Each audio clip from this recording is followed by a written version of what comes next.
Students, आप देख रहे थे कि हैबरलर ने अपने उत्पादन संभावना वक्र के माध्यम से कैसे रिकार्डो की समस्याओं को दूर किया। उसमें सबसे पहले आपने देखा था कि यदि लागतें स्थिर हो या स्थिर उत्पादन का प्रतिफल प्राप्त कर रहा हो तो उत्पादन संभावना वक्र ऐसे हो सकता है। तो दो और उत्पादन संभावना वक्र हो सकते हैं। वो हो सकता है सबसे पहले जो है, यदि लागतें बढ़ रही हो तो कैसा स्वरूप होगा और लागतें घट रही हैं तो कैसा स्वरूप होगा उत्पादन संभावना वक्र का। इसको यहां समझना जरूरी है। ठीक है, तो सबसे पहले हम देखते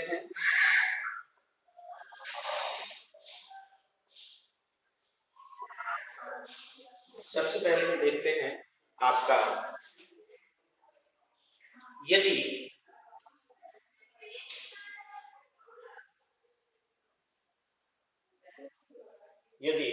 इंक्रीजिंग कॉस्ट कंडीशंस है, बढ़ती हुई लागत की दशाएं हैं। ठीक है, यदि बढ़ती हुई लागत की दशाएं हैं, बढ़ती हुई लागत की दशाएं हैं, इसको बोलते हैं इंक्रीजिंग कॉस्ट कंडीशंस या डिमिनिशिंग ह्रासमान प्रतिफल या डिमिनिशिंग रिटर्न्स। मतलब यदि उत्पादन का प्रतिफल घटता हुआ होगा तो लागतों की जो स्थिति होगी वह बढ़ती हुई होगी। ठीक है, तो इसके लिए ध्यान दीजिए, ये देखिए यहां हम इधर y वस्तु ले रहे हैं, इधर x वस्तु ले रहे हैं, तो हमको क्या दिखाना है, इंक्रीजिंग कॉस्ट दिखाना है। तो इस स्थिति में जो उत्पादन संभावना वक्र होगी वह मूल बिंदु की तरफ अवतल होगी, कॉनकेव टू द ओरिजिन होगी। क्या होगी, कॉनकेव टू द ओरिजिन। देखिए, तो इस स्थिति में यह इस प्रकार की वक्र होगी।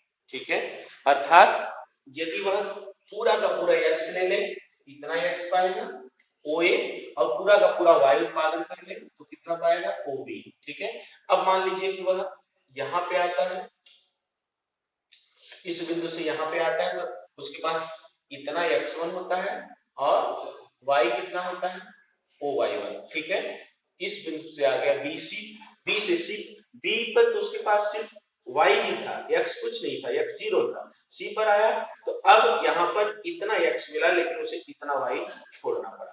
ठीक है, अब देखिए, अब इतना ही x अगर उसे और उत्पादन करना है, x2 कर रहे हैं, तो अब उसको ये y2, अब आप देखिए फिर इतना y उसे छोड़ना पड़ेगा। अगर मान लीजिए इतना ही x उसे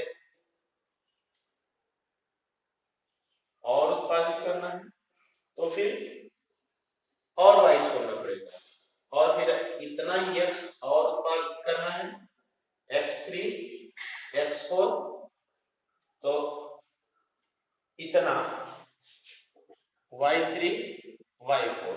कहने का मतलब ध्यान दीजिए कि शुरू में इतना x प्राप्त करने के लिए इतना y छोड़ा, फिर उतना x प्राप्त करने के लिए जो है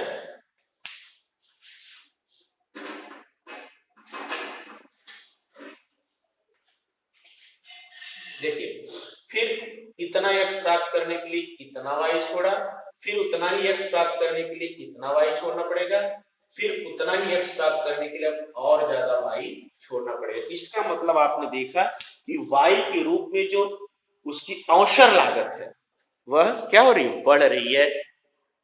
तो इसको हम बोलते हैं इंक्रीजिंग कॉस्ट कंडीशंस, बढ़ती हुई लागत की दशाएं या डिमिनिशिंग रिटर्न्स। इस स्थिति में जब आप अंतरराष्ट्रीय व्यापार का सिद्धांत देखेंगे तो आपका जो उत्पादन संभावना वक्र होगा यह मूल बिंदु की तरफ अवतल होगा, कॉनकेव होगा। ठीक है, और इसी की ढंग से एक दूसरी स्थिति हो सकती है कि यदि जो है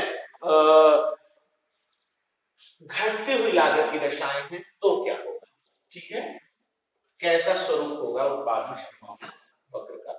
तो घटती हुई, इसमें जो है घटती हुई लागत की दशाएं, लागत दशाएं, इसको बोलते हैं इंक्रीजिंग रिटर्न्स।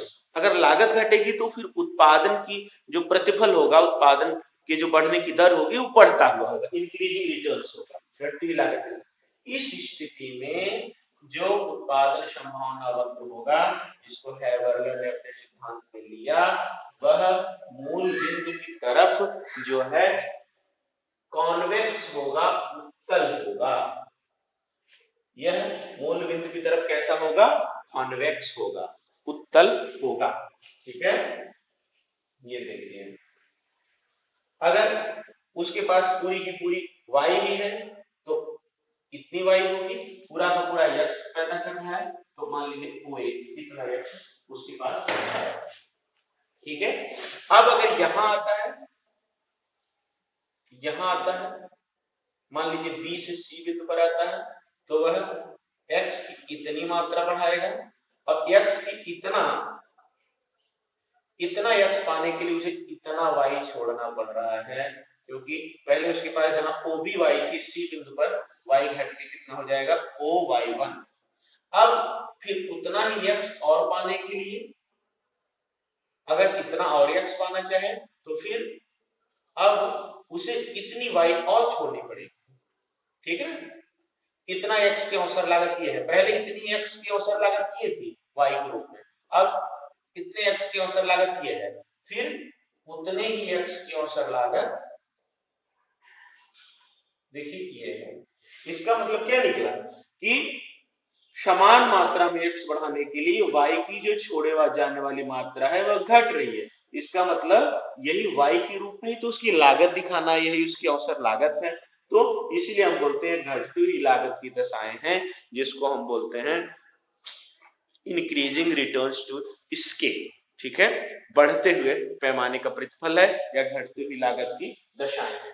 तो आप देखें, हैबर्लर ने 3 जो है उत्पादन संभावना वक्रों को लिया है, जिसके माध्यम से अवसर लागत व्यक्त किया गया है, और जो रिकार्डो ने सिर्फ स्थिर लागत लिया था, तो यहां पर इन वक्रों के माध्यम से लागत की तीनों दशाओं को ले लिया गया है।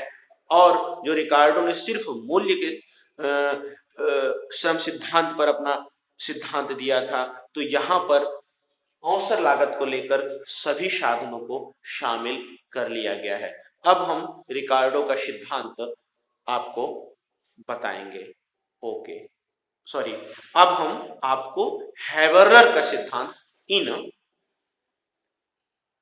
संभावना वक्रों के माध्यम से आपको बताएंगे। Thank you.